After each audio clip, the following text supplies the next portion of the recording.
último contato. Então, Ricardo, Deus te abençoe na liderança aí da igreja, na liderança dos jovens. Deus abençoe de maneira especial todos que estão participando com a gente aqui. Muito bem, pessoal, vamos estudar então esse tema, o último reino. Quando a gente estuda o livro de Daniel fala da ascensão e queda dos impérios mundiais, e você vai estudando ali o primeiro grande império que está em evidência na época ali de Daniel era exatamente Babilônia. Babilônia foi aquele grande império. Depois vem os medos e os persas governarem o mundo, depois vem os gregos que governaram o mundo, e depois vem Roma. É no período de Roma, exatamente naquele sonho do rei Nabucodonosor, na estátua ali as pernas de ferro, é no período de Roma que Jesus, o verbo se faz carne, que Jesus nasce nessa terra e Jesus começa o seu ministério. Só que antes de Jesus começar o seu ministério, ele envia um precursor, ou seja, João Batista. João Batista era aquele que queria preparar o caminho e o coração das pessoas para a chegada de Jesus ou para a manifestação pública do ministério de Jesus Cristo. Então, veja, Deus sempre enviou alguns precursores para preparar o caminho para que o reino dele chegasse. A mensagem que Jesus mais pregou no Novo Testamento foi sobre a chegada do reino de Deus. Você vai perceber em vários lugares dos evangelhos, Jesus dizendo, é chegado o reino dos céus. O reino dos céus chegou. Agora, que reino era esse que João anunciava e que Jesus estava dizendo que o reino havia chegado? A princípio, o reino é um reino espiritual. É quando você abre o seu coração para Jesus e o rei Jesus passa a governar e ocupar o trono do seu coração. Antes, o teu trono era governado por você mesmo ou por outros contextos, talvez até pelo próprio inimigo. Mas agora, a partir do momento que o reino de Deus entra na tua vida, as coisas mudam e o rei Jesus passa a reinar e passa a sentar no trono do teu coração, ou seja, na tua mente. Então, quando o reino de Deus entra, a princípio é um reino espiritual. Mas quando Jesus voltar, esse reino vai ser um reino literal. Nova Jerusalém, ruas de ouro, a cidade santa, e é lá que nós vamos morar. É por isso que o tema do Ministério Jovem esse ano é Maranata, que significa o Senhor logo vem. E quando Jesus voltar, ele vai estabelecer o seu reino eterno. Então, a princípio, é o reino de Deus que entra em nosso coração e nós somos, de alguma forma, embaixadores desse reino. Então, veja, se o reino de Deus entrou no seu coração e agora você é um discípulo, uma discípula de Jesus, significa dizer que você é embaixador ou embaixadora de Jesus. E qual é o papel de um embaixador? O embaixador, ele representa o reino, ou rei, ou governo de um país numa terra estrangeira. Significa que aquele território, aquele lugar onde está o consulado brasileiro, no Reino Unido, na Inglaterra, enfim, ali, aquele pequeno pedaço de terra, ou o consulado de Portugal, por exemplo, ou de qualquer país, aquele pequeno pedaço de terra é o país fora do país, é o país numa terra estrangeira. Então, o que um embaixador é? Ele representa a sua nação numa terra estrangeira. E se nós somos embaixadores do reino dos céus, significa que nós representamos o reino de Jesus onde quer que pise a planta do nosso pé. Seja dentro de casa, seja quando você vai para o trabalho, onde você for, você é embaixador e embaixadora de um reino.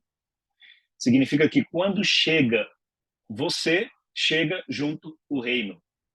Você às vezes não vai precisar dizer nenhuma palavra, as pessoas perceberão que o reino de Deus chegou. Elas dirão que a paz chegou junto com você. O contrário também é verdadeiro. Quando a pessoa não tem o reino de Deus em seu coração, onde ela chega também um clima, um ambiente estranho, um ambiente desconfortável. Você chega e a paz sai pelo mesmo lugar. Mas quando você representa o reino e o rei, Jesus, você chega e o reino de Deus chega junto com você. Isso é importante. Então, eu quero falar para vocês hoje sobre o rei desse reino, Jesus Cristo. E essa mensagem que eu vou falar para vocês hoje impactou de maneira muito profunda o meu coração. Eu tenho certeza que vai abençoar você na sua vida espiritual e no seu dia a dia, para você entender que você está numa terra estrangeira para ser embaixador do reino dos céus. De todas as credenciais que nós temos na Bíblia para apoiar assim, o ministério de Jesus, nós vamos perceber que existem algumas declarações de Jesus que apresentam ele como o Messias, o Filho de Deus, o Salvador do mundo. E são declarações muito profundas e às vezes essas declarações de Jesus são negligenciadas. A gente vai fazer uma leitura rápida da Bíblia e acaba não prestando muita atenção nas declarações que Jesus cumpriu. Por exemplo, Jesus de Nazaré, ele cumpriu todas as principais profecias do Antigo Testamento que diziam que ele era o Messias, o rei desse reino, do reino de Deus. Mas hoje eu quero mostrar para vocês as profecias do Antigo Testamento e como todas elas se encaixam em Jesus como Messias. As profecias chamadas messiânicas, ou seja, as profecias do Antigo Testamento que indicavam o endereço de Jesus, o endereço de Deus na história da humanidade. Com esse estudo, você consegue entender quem é Jesus. Você consegue entender quem é esse rei. E, acima de tudo, eu fui pastor de uma comunidade judaico-adventista em Campinas, São Paulo. E, normalmente, os judeus eles não acreditam em Jesus como Messias. E o que eu vou estudar hoje com vocês é exatamente aquilo que a gente senta com os judeus para poder apresentar o Messias para eles. Para poder apresentar que aquele Jesus que nasceu em Nazaré, ele é o Messias, o Salvador, o Rei do Universo, o nosso Rei, o nosso Rei dos Reis e Senhor dos senhores. Então, se você tiver caneta e papel, se quiser tomar nota, eu acho que é importante até para você entender toda a linha de raciocínio. Então, eu vou te chamar a atenção para você não perder nada a partir de agora. Repetidas vezes, a Bíblia menciona que Jesus se referia às profecias ali do Antigo Testamento para substanciar, para dar embasamento às suas afirmativas. Por exemplo, Gálatas 4:4 diz assim, ó, Gálatas 4:4.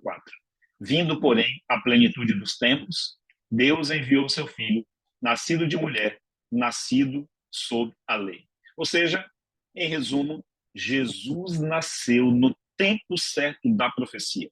Vindo à plenitude dos tempos, Deus enviou o seu Filho. Ou seja, Deus enviou o seu Filho no tempo certo. Então, aí, Gálatas 4:4, Staley já registrou aí para vocês irem acompanhando depois os textos.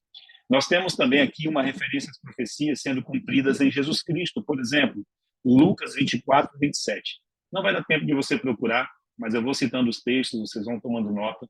Lucas 24:27 diz assim, ó, e começando por Moisés e todos os profetas, explicou-lhes o que constava a seu respeito em todas as Escrituras.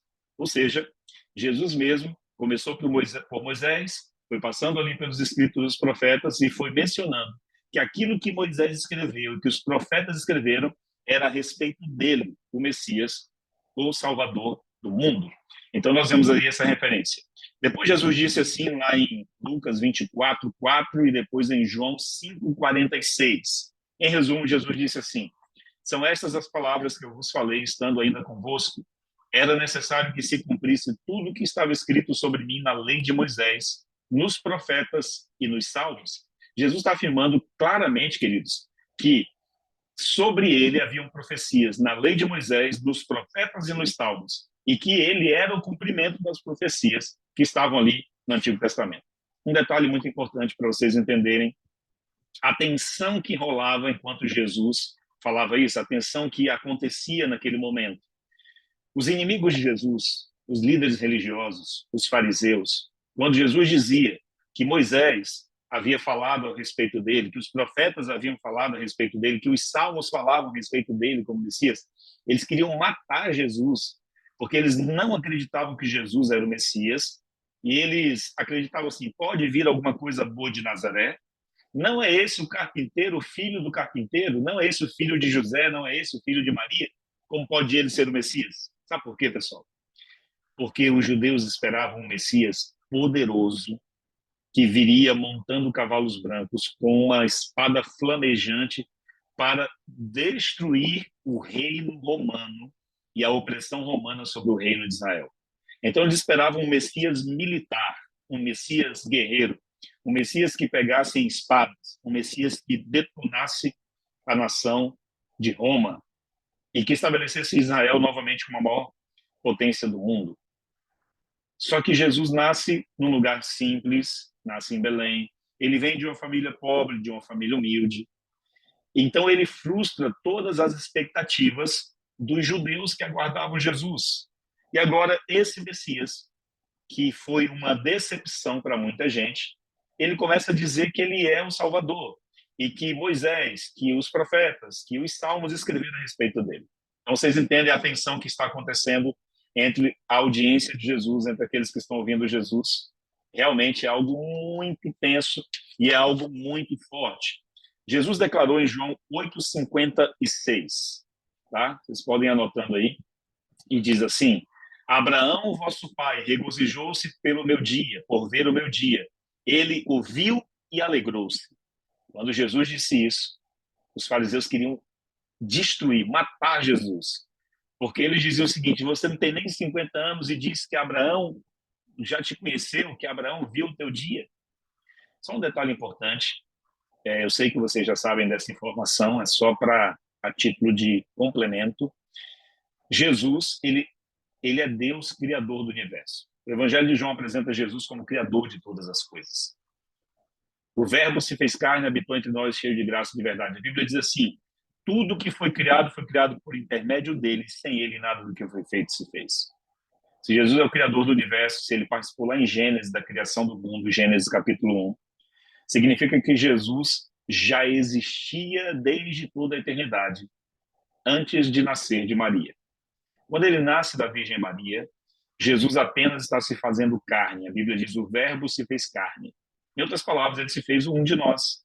Ele se fez humano. Ok? Então, Jesus já existia. Então, ele diz assim: Abraão, vosso pai, regozijou-se por ver o meu dia, viu e alegrou-se. Aí as pessoas ficavam iradas. Como pode ele dizer que Abraão já o conhecia? Então, os apóstolos e também os escritores ali que a gente vê no Novo Testamento apelavam constantemente para o cumprimento das profecias, a fim ali de demonstrar que Jesus ele era de fato, queridos, o Filho de Deus, que ele era o Salvador do mundo. Mas ali em Atos capítulo 3, verso 18, diz assim: Deus cumpriu o que antes havia anunciado pela boca de todos os seus profetas, que o seu Cristo iria sofrer. Então, em Jesus de Nazaré, em Jesus o Messias, Deus cumpriu tudo o que ele havia anunciado lá no Antigo Testamento sobre o que iria acontecer. Lembre-se, a Bíblia que as pessoas no primeiro século liam, especialmente a Bíblia que Jesus lia, que as pessoas no tempo de Jesus liam, era o Antigo Testamento, porque o Novo Testamento não havia sido escrito ainda. Então, haviam muitas profecias que apontavam que um menino nasceria. Isaías 9, capítulo 6, diz assim: porque um menino nos nasceu, um filho se nos deu. O governo está sobre os seus ombros e seu nome será Maravilhoso Conselheiro, Deus Forte, Pai da Eternidade e Príncipe da Paz. Isaías viveu, queridos, 700 anos antes de Jesus nascer. Isaías já estava profetizando que um garoto nasceria e mudaria a história do mundo. Esse menino, ele diz, terá a soberania sobre os seus ombros. Maravilhoso, conselheiro, Deus forte, Pai da eternidade, príncipe da paz. Então, quando Jesus diz que os profetas falaram a respeito dele, Jesus está falando a verdade. Olha o que é que diz aqui no livro de Atos, capítulo 17, versículo 2 e versículo 3. Isso aqui é praticamente como se fosse um estudo bíblico para você provar a sua fé em Jesus Cristo e por que você segue Jesus Cristo como Salvador do mundo. Segundo o seu costume, Atos 17, 2 ao 3. Segundo o seu costume, Paulo compareceu à reunião deles e por 3 sábados examinou com eles as Escrituras, explicando e demonstrando que era necessário que o Cristo sofresse e ressuscitasse dentre os mortos. E dizia: este Jesus que eu vos anuncio, ele é o Messias, ele é o Cristo. Paulo tinha a convicção, e olha que Paulo era fariseu de fariseus, mas quando ele se converte, ele passa a acreditar em Jesus. Paulo não acreditava que Jesus era o Messias, mas ele teve um encontro pessoal com Cristo e a sua mente mudou. É por isso que Paulo mesmo escreveu: transformai-vos pela renovação da vossa mente, do vosso entendimento. E 1 Coríntios, capítulo 15, verso 13 e verso 4, diz assim: porque primeiro vos entreguei o que também recebi. É o apóstolo Paulo dizendo: Cristo morreu pelos nossos pecados segundo as Escrituras. Ou seja, que Escrituras? O Antigo Testamento. Cristo morreu pelos pecados segundo as Escrituras. e foi sepultado e ressuscitou ao terceiro dia, segundo as Escrituras. Pessoal, eu abro um parênteses aqui para vocês, para dizer o seguinte. Hoje, os maiores críticos da Bíblia, as pessoas que não acreditam em Deus, os maiores intelectuais que se levantaram e se levantam no mundo, eles não conseguem mais negar que Jesus existiu de fato na história. Então, eles chamam de o Cristo histórico. Eles não admitem que Jesus é o Salvador, que Jesus é Deus, que Jesus é o Messias, mas eles dizem, esse personagem chamado Jesus Cristo, ele existiu. Hoje não tem como mais negar a existência de Jesus. São muitos documentos, são muitos achados arqueológicos que Jesus, de fato, pisou nessa terra. Agora, a diferença é, eu não preciso mais provar para ninguém que Jesus existiu, ele existiu. A questão que as pessoas precisam entender é que esse Jesus que existiu e pisou nessa terra, ele é o Salvador, ele é o Messias, ele é o rei desse reino, ele é o rei do último reino sobre a terra, que é o reino de Deus que vai entrar em nosso coração para que a gente possa morar no reino eterno após a volta de Jesus. Então, Paulo está dizendo o seguinte, esse Jesus foi sepultado segundo as Escrituras, foi morto segundo as Escrituras, foi ressuscitado e ele voltará. É essa que é a palavra, é isso que a palavra afirma. Então, queridos, o Antigo Testamento ele contém cerca de 230 profecias e ramificações dessas profecias que apontam que Jesus de Nazaré é o Messias, é o Salvador do mundo. 330 profecias, mais ou menos. E é útil analisar essas profecias que se cumpriram em Cristo com seu respectivo endereço. Então, nós vamos entrar agora numa parte muito importante da reflexão dessa noite, que é mostrar como que Deus provou o endereço do seu filho na história, ok?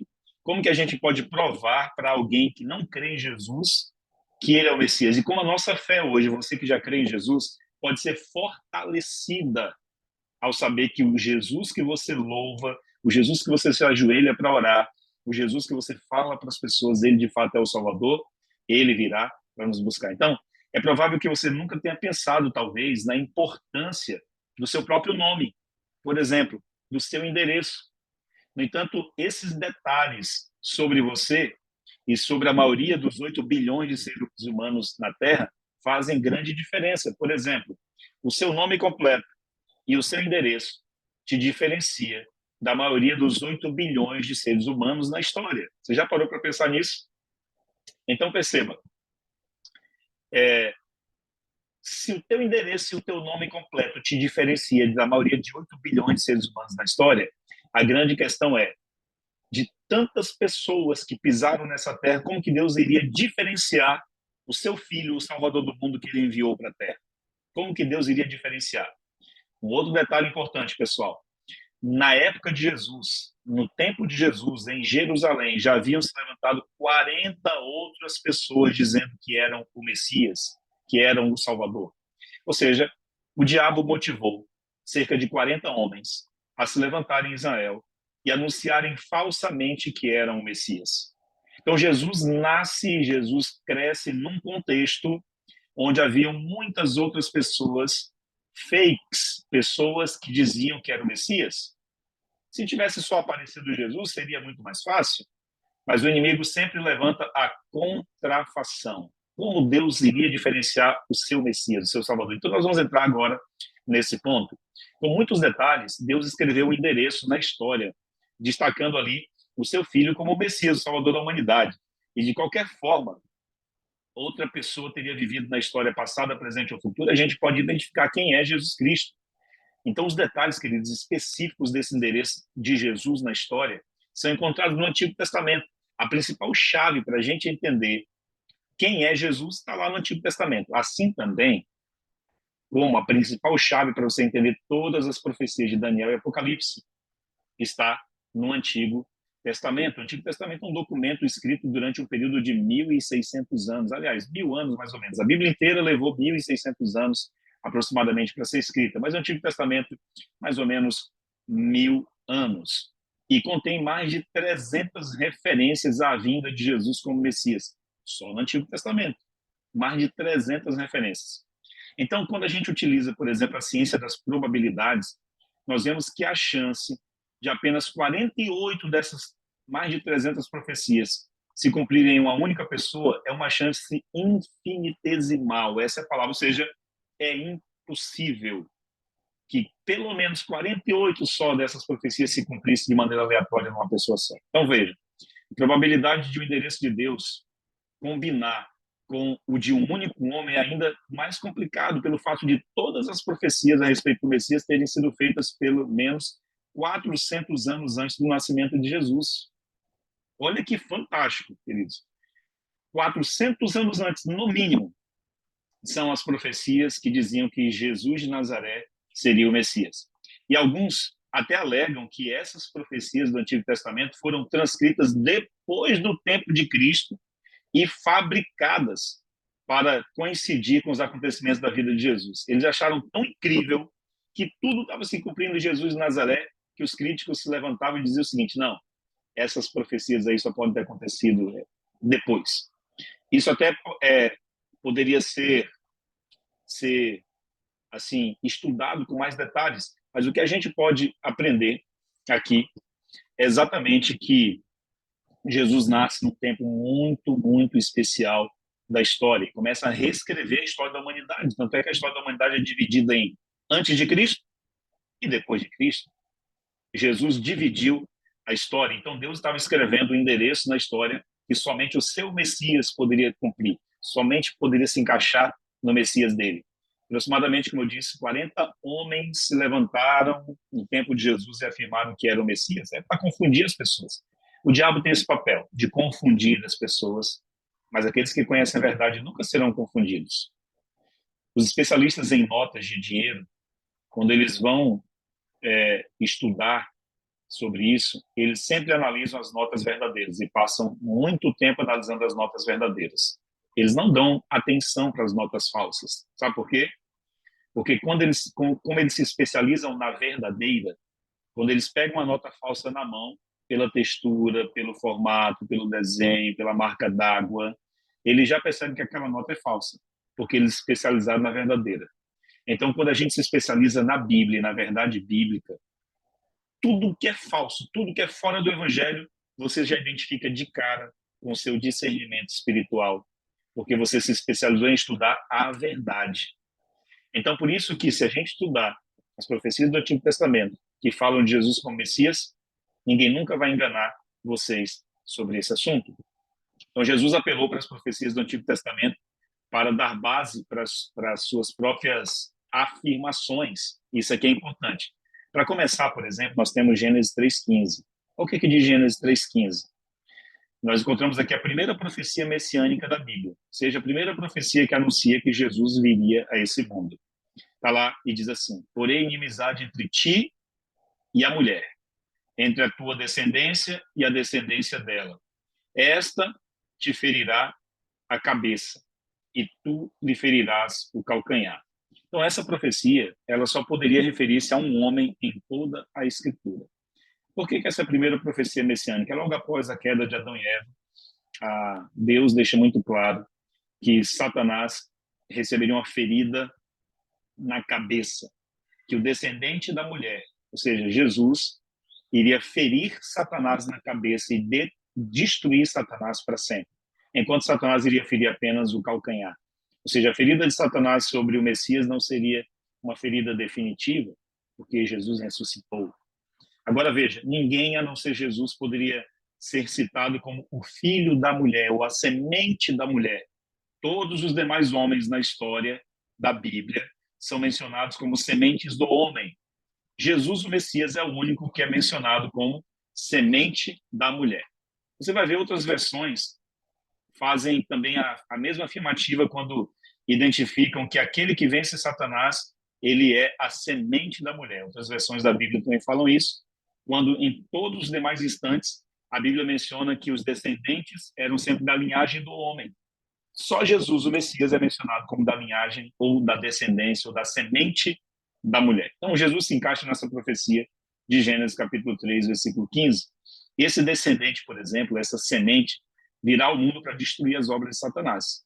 É isso que a Bíblia deixa muito claro. Então, Deus foi estreitando o endereço de Jesus na história. Por exemplo, Vamos estreitar mais ainda para a gente identificar que aquele menino que nasceu em Belém é o Messias.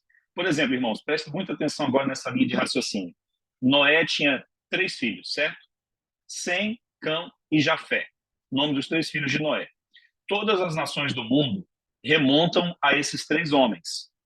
Ou seja, depois do dilúvio, toda a repovoação do planeta Terra, todas as pessoas que nasceram no planeta Terra após o dilúvio, vêm desses 3 homens.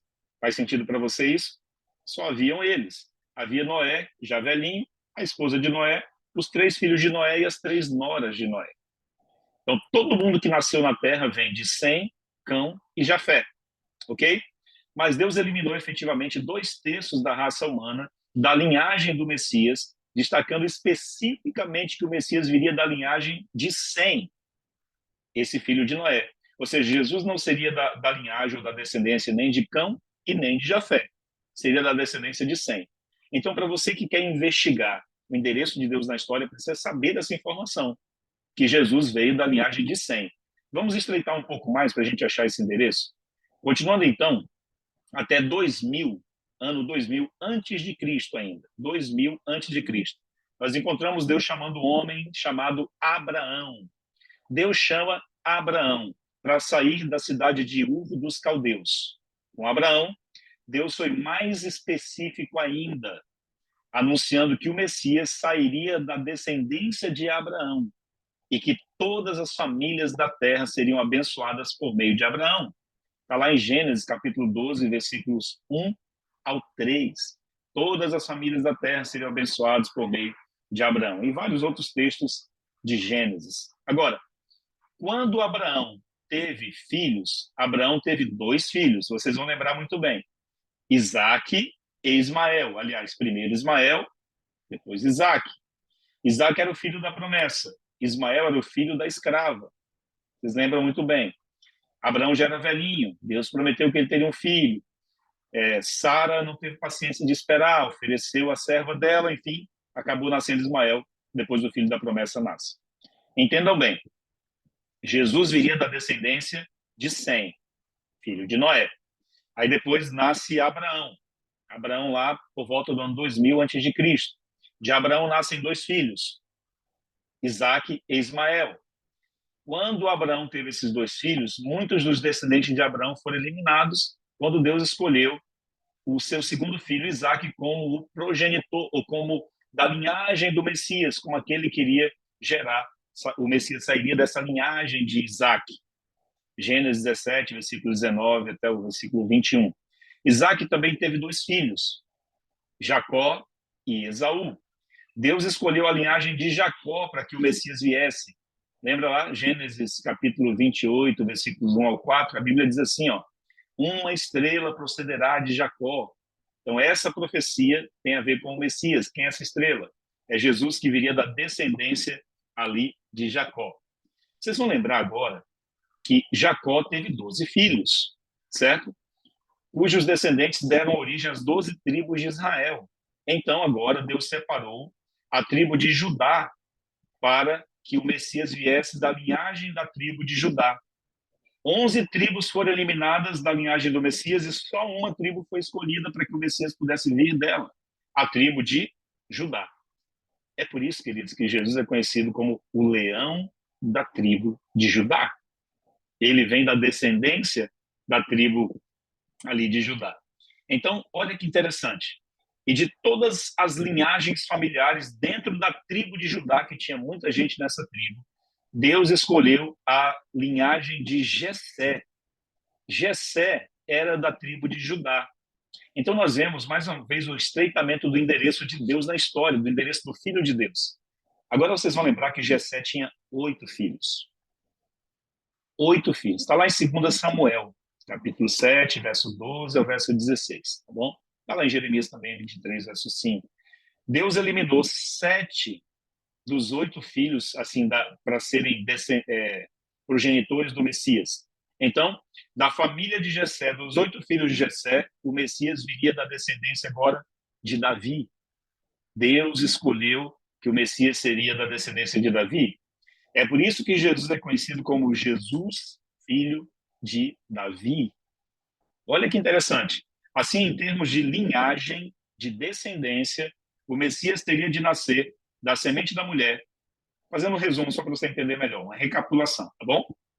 Jesus, o Messias, teria que nascer da semente da mulher, da linhagem de Sem, o filho de Noé, da raça dos judeus, da linhagem de Isaac, certo?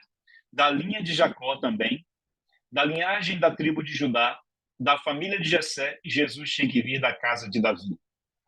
Fica muito mais simples para a gente provar para alguém que não crê em Jesus como Messias, ou para a gente fortalecer a nossa fé em Jesus, de que ele vai cumprir a sua promessa de retorno a essa terra. Fica muito mais simples quando você entende essa linhagem de descendência, as profecias do Antigo Testamento que apontam para aquele menino que nasceu em Belém como o nosso Salvador.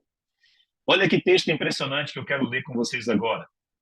Miqueias, capítulo 5, versículo 2. Eu quero ler para vocês, Miqueias, capítulo 5, verso 2. Eu vou procurar aqui na minha Bíblia esse texto, eu faço questão aqui de que você também anote aí, não esqueça de anotar esse texto. Miqueias, capítulo 5, verso 2. Olha o que diz aqui a minha Bíblia. 5, verso 2. Lembrando que Miqueias foi escrito aí mais ou menos 500 anos antes de Jesus nascer. É uma profecia sobre o Messias. Diz assim, ó: E tu, Belém, isso, Maria é da descendência de Davi, alguém perguntou. E tu, Belém, Efrata, posto que pequena entre os milhares de Judá, de ti me sairá o que há de governar em Israel, cujas saídas são desde os tempos antigos, desde os dias da eternidade. Queridos, essa profecia está mencionando de maneira muito clara a cidade que o Messias nasceria. Posto, e tu, Belém, posto que pequena entre as milhares de cidades de Judá, de ti me sairá o guia que irá reinar em Israel, e a origem dele é desde os dias da eternidade. Então perceba que de todas as cidades do planeta, Deus elimina todas as cidades da linhagem e é selecionada a cidade de Belém, a pequena e aparentemente insignificante cidade de Belém, com a população de menos de 1.000 pessoas naquela época. Belém tinha menos de 1.000 pessoas como população. O Messias viria de Belém. Era o lugar onde o Messias nasceria. Depois de uma série de profecias, que a gente vai percebendo, ele definiu até mesmo o período que destacaria que a cidade que esse homem nasceria, que esse garoto nasceria. Então, por exemplo, Malaquias capítulo 3, versículo 1, é um outro texto que eu quero ler com vocês agora. Faço questão de ler esse texto aqui. Malaquias capítulo 3, verso 1. Vamos ler aqui, ó. Malaquias foi escrito mais ou menos aí 400 anos antes de Jesus nascer, tá bom? Só para vocês contextualizar na história. Diz assim o verso 1, 3, verso 1, Malaquias. Eis que eu envio o meu mensageiro, que preparará o caminho diante de mim, e de repente virá o seu tempo, o Senhor, a quem vós buscais, e o mensageiro da aliança, a quem vós desejais. Eis que ele vem, diz o Senhor dos Exércitos. No seu tempo, né? Deus enviou o seu mensageiro que iria preparar o caminho, e ele iria preparar o caminho para a chegada do Senhor. Lógico que a Bíblia está falando também daqueles que preparariam o caminho para Jesus, em especial. Ali nós vemos João Batista como esse protagonista que prepara o coração das pessoas. Então nós vemos aí que os versículos do Antigo Testamento, eles vão apontando Jesus como o Messias. E isso me chama muito, muito a atenção. Pessoal, um detalhe muito importante. No livro de Lucas, capítulo 2, versículo 1, diz que César Augusto, ele faz um decreto lá em Roma, e o decreto era para que todo mundo voltasse para sua terra natal, para sua terra de origem, para se recensear. José e Maria, os pais escolhidos por Deus para cuidarem de Jesus, eles não moravam em Belém. Eles moravam em Nazaré. E eles nunca iriam em Belém. Mas, como houve esse decreto de César Augusto, todo mundo começou a se movimentar para poder ir para Belém. Esse detalhe que eu estou falando para vocês é muito importante para a compreensão do tema de hoje. Então, veja, o que me chama a atenção nesse texto é que César Augusto ele era o senhor do tabuleiro. Ele se considerava o rei do mundo. O que ele falava era lei para o mundo inteiro onde Roma governava. Então César Augusto sentiu a necessidade de recadastrar toda a população do seu império para cobrar mais impostos daqueles que não estavam pagando os impostos, porque ele tinha um exército de 500 mil de soldados e ele precisava cobrir esses impostos, precisava cobrir o salário desses soldados. Então ele faz um decreto para recenseamento da população. Foi nesse decreto que José e Maria começaram a se mover. Maria já estava perto de ter o seu bebezinho. Começaram a se mover numa viagem bem desconfortável para Belém. E Jesus nasce exatamente na plenitude dos tempos. Lembra do primeiro texto que a gente leu no início da mensagem, Gálatas 4:4? Vindo à plenitude dos tempos, Deus enviou o seu filho. Então Jesus não nasce no meio do caminho entre Nazaré e Belém. Jesus nasce em Belém, porque a profecia diz que uma estrela procederia de Jacó e o garoto nasceria em Belém. Impressionante a profecia, como ela se cumpre com precisão. Aí você vai em Isaías 7:14. Olha o que é que diz aqui, queridos. Isaías 7:14. É muito impactante esse texto bíblico que nós vamos ler agora. Isaías 7:14 diz assim: portanto, o mesmo Senhor vos dará um sinal. Eis que a virgem conceberá e dará à luz um filho e chamará o seu nome de Emanuel. A virgem conceberá e dará à luz um filho e chamará o seu nome de Emanuel, que significa Deus conosco.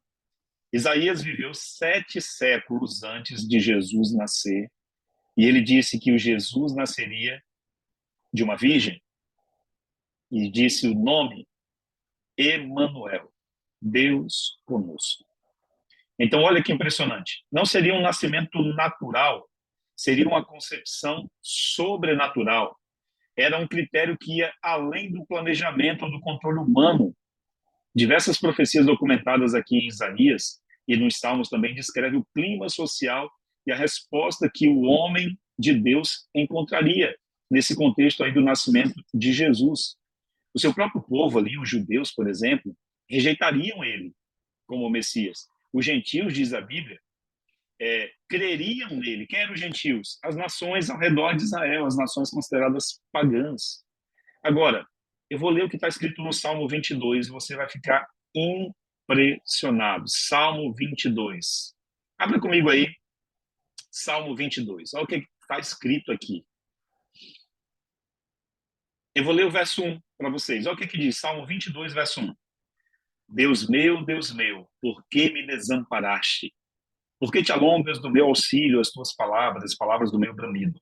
Pessoal, quando você lê aqui, Deus meu, por que me desamparaste? Você lembra de quem falando essas mesmas palavras? Claro, você vai dizer, Jesus, pastor. Lá na cruz, Jesus falou essas mesmas palavras. A pergunta é, como que o salmista, 1000 anos antes, sabia as palavras exatas que o Messias diria quando estivesse morrendo na cruz, quando estivesse no contexto ali do Calvário, né?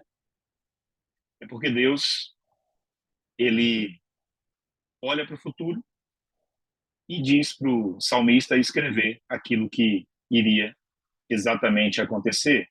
Olha aqui comigo o verso 7, diz assim, ó, todos os que me veem, Salmo 22, verso 7, todos os que me veem zombam de mim, estendem os lábios e meneiam a cabeça, dizendo, confiou no Senhor que o livre, livre-o, pois nele tem prazer. Como que o salmista Davi sabia as frases que os zombadores que estavam ao redor da cruz diriam, zombando? Todos que me veem zombam de mim e meneiam a cabeça. Exatamente o que fizeram os sacerdotes ali ao redor da cruz, zombando de Jesus. Se és o Messias, confiou no Senhor que o livre. Né? Até o ladrão na cruz ali dizia essas frases em relação a Jesus Cristo. Então, essas profecias ali do Antigo Testamento me impressionam muito quando elas vão mencionando as palavras que Jesus diria. Lembrando que o salmista Davi viveu 1000 anos antes de Jesus. Então, a Bíblia deixa claro que ele teria um precursor também, uma voz que clamaria do deserto, João Batista. É esse que prepara o caminho para a chegada do reino de Deus, especialmente do rei desse reino, que é Jesus Cristo. Então, isso aqui me chama muito, muito a atenção. Por exemplo, observe que existe uma passagem no Novo Testamento que se refere a certas profecias do Antigo Testamento que restringe ainda mais o endereço de Cristo. Está lá em Mateus, capítulo 27. Né? Eu não vou ler para vocês, mas Mateus descreve os eventos que ocorrem depois de Judas ter traído Jesus. Por exemplo, Mateus destacava que esses eventos foram preditos em passagens do Antigo Testamento. A Bíblia chega a mencionar, não é, que um amigo íntimo que comia do prato de Jesus iria traí-lo. Só que menciona lá nos Salmos, especialmente também no Salmo 41, vai mencionar que esse amigo íntimo trairia Jesus e seria por 30 moedas de prata, Zacarias capítulo 11. Até a quantidade exata de dinheiro que esse homem trairia Jesus, esse amigo íntimo, foi mencionada nas profecias ali 1000 anos antes, 700 anos antes. Foi tudo mencionado e tudo foi se cumprindo em Jesus. Então, o endereço de Jesus na história vai ficando cada vez mais estreito. Mateus 27, verso 3 ao 10, Stanley. Mateus 27, verso 3 ao 10, só para facilitar para quem está anotando, não é? E eu mencionei o Salmo 41, verso 9, Salmo 41, verso 9, e Zacarias 11, versículo 1 e versículo 12. Para facilitar, eu posso até mandar esse sermão para o Ricardo e ele pode repassar para vocês, que aí vocês conseguem estudar com qualquer pessoa sobre o Messias, tá bom? Então, nessas passagens que eu citei para vocês, Deus indica que o Messias seria, em primeiro lugar, traído, certo, por um amigo íntimo, e ele seria traído por 30 moedas do dinheiro daquela época. E que esse dinheiro seria lançado no chão do templo. E foi exatamente o que Judas fez, com remorso. Não aceitou mais o dinheiro, jogou fora o dinheiro. A Bíblia diz que isso tudo iria acontecer de maneira impressionante. Então, essa profecia é exatamente datada de 1112 anos antes de Cristo. Também prediz que as mãos e os pés de Jesus seriam transpassados e que ele seria crucificado. Está lá no Salmo 22, versículo 6 até o 18, diz que as mãos e os pés seriam transpassados, né? Zacarias 12, verso 10, Gálatas 3, 13, enfim. Então, essa descrição, queridos, de como Jesus morreria foi escrita cerca de 800 anos antes de os romanos inventarem a crucificação. Só que 800 anos antes, Isaías também 53, a Vanessa está lembrando aqui, né, 3 ao 5, vai mencionando, né, que o servo sofredor ali. Então, Isaías 53 foi escrito 7 séculos antes. Então, todas as profecias vão se cumprindo em Jesus de Nazaré. Hoje não tem como a gente negar que aquele que a gente louva todos os sábados e todos os dias em nossos cultos, ele de fato é o Messias, é o Salvador. E se ele é o Messias, as suas promessas se cumprirão, em especial a promessa da sua vinda. 2.500 versos diz que Jesus, por tanto amar você e a mim, ele voltará a essa terra para nos resgatar. Essa é a palavra dele e ela vai se cumprir. Então, a Bíblia menciona, queridos, a linhagem exata que Jesus viria. Ele viria da linhagem de Sem, Jesus nasceria ali de Abraão, também viria da linhagem de Abraão, viria da linhagem de Isaac, viria da linhagem de Jacó, viria da tribo de Judá. A tribo de Judá iria vir da descendência de Jessé. Da descendência de Jessé, ele seria descendente de Davi. E assim Jesus é chamado o filho de Davi. Então, a linhagem exata foi mencionada, o lugar exato que ele nasceria, Belém, o tempo exato que Jesus nasceria, é mencionado na profecia de Daniel. O modo do nascimento de Jesus seria um nascimento de uma virgem, um nascimento sobrenatural. As reações das pessoas foi mencionada na profecia do Antigo Testamento, a traição por um amigo íntimo, o modo da sua morte foi mencionado e tudo se cumprindo numa pessoa só, ali no primeiro século. Essas coisas são apenas uma fração das centenas de profecias e detalhes que compõem o endereço que identifica o Filho de Deus, o Messias, o Salvador do mundo na história. Emocionante, vocês não acham? Nós podemos identificar na Bíblia, nas profecias do Antigo Testamento, o endereço de Jesus na história, do Salvador. As profecias se cumprindo todas em um único homem, todas naquele garotinho que nasceria. Queridos, a nossa fé vai ser muito mais vibrante se a gente puder entender a mensagem que abre essa mini semana de oração jovem, a mini semana para a igreja. Então, identifica exatamente o endereço. Agora, eu pergunto, será que seria apenas coincidência o cumprimento de todas essas profecias apenas em uma pessoa só? Alguns podem, em sua incredulidade, dizer, não, é só coincidência. Mas a Bíblia fala de 330 profecias, aproximadamente, que todas vão se encaixando naquele menino que nasceu na cidade de Belém. Será que seria plenamente ou puramente uma simples coincidência tudo isso? Eu não acredito nesse tipo de coincidência. Eu não acredito.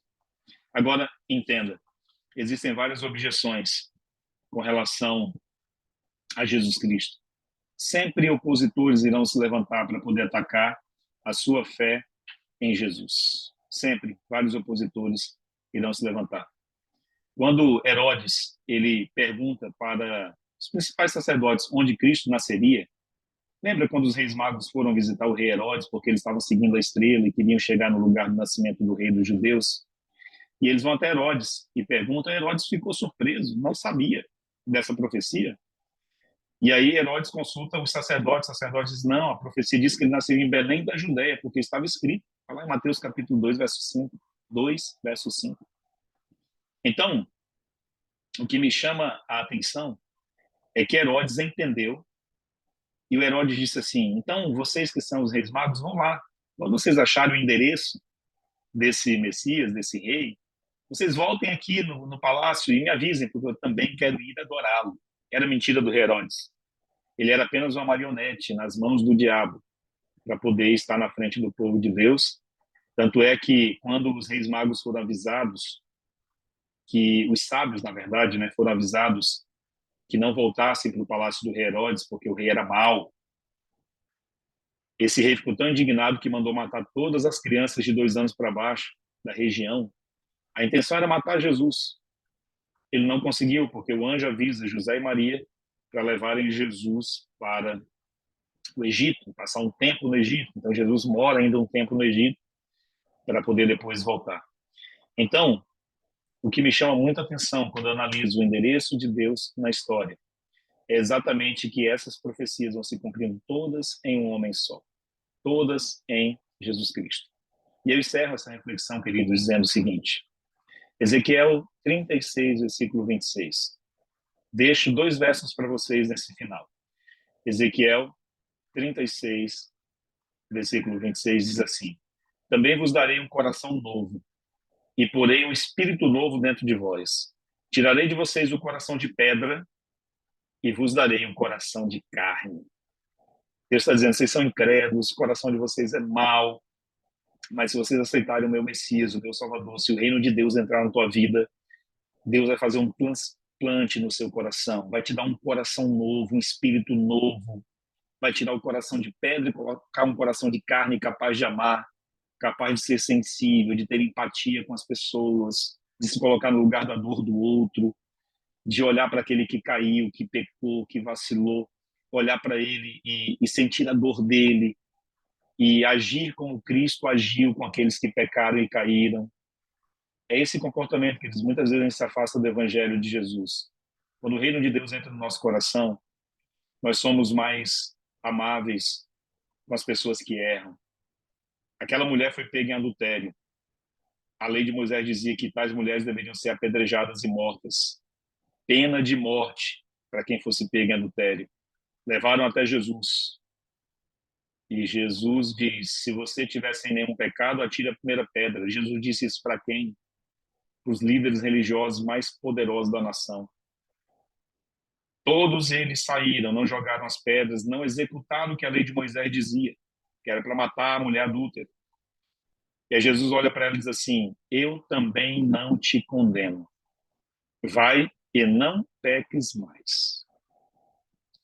Se a gente imitasse mais Jesus em nossos julgamentos, em relação àqueles que erram, àqueles que pecam, àqueles que caem, entendendo e reconhecendo que nós também erramos, nós também pecamos, nós também caímos, a gente precisa imitar mais a Jesus. E, portanto, encerrando a palavra em 2 Coríntios 5,17, 2 Coríntios 5,17 diz assim, portanto, se alguém está em Cristo, é nova criação. As coisas velhas já passaram e eis que tudo se fez novo. Amém? Se alguém está em Cristo, nova criatura é. As coisas velhas passaram e eis que tudo se fez novo. Sabe o que é que acontece com você e comigo quando o reino de Deus entra no seu coração? Sabe o que é que acontece, Vanessa, quando o reino de Deus entra no nosso coração? Nova criatura nós somos. Novos pensamentos, Ivânia. Um novo coração, Jussara. Denise, Deus nos dá novos propósitos. Nós passamos a olhar, Leonardo, as pessoas com o olhar de Cristo. Quando o reino de Deus entra no nosso coração, nós também entendemos, Tisa, que nós somos embaixadores desse reino, Leguida. Ricardo, onde pisar as plantas do teu pé, onde pisar os teus pés, Ricardo, você é o embaixador desse reino. Quando você estiver no teu dia a dia, mesmo sem estar pregando com palavras, as pessoas sentirão que o reino de Deus chegou. Graciana, Wesley, Deus quer usar cada um de nós como embaixadores do reino dele. Uma vez que a gente já sabe que o rei desse reino é Jesus Cristo e que não existe coincidência, existe sim todas as profecias se cumprindo naquele menino de Belém. É a ele que nós servimos, é a ele que nós louvamos, é por ele que nós vamos prestar contas, é para ele e também é por ele que nós aguardamos o retorno deles. Então, se você entender que você está em Manchester, você está no Reino Unido, e você entender que você está vivendo também o período do último reino da história. Lembra da estátua, os pezinhos da estátua do sonho do rei Nabucodonosor? Estamos vendo o último reino, até o reino de Deus se estabelecer e encher toda a terra. Para que isso aconteça, o reino de Deus tem que entrar primeiro no meu coração. É um reino espiritual a princípio, para depois você ter o direito de entrar no reino físico. Que Deus te abençoe. Peço que me perdoe por ter estendido um pouquinho mais o tempo, mas é que esse assunto ele precisaria ser bem entendido para que você possa entender os outros dois temas que teremos na sequência. Que Deus abençoe de maneira especial. Ricardo, oro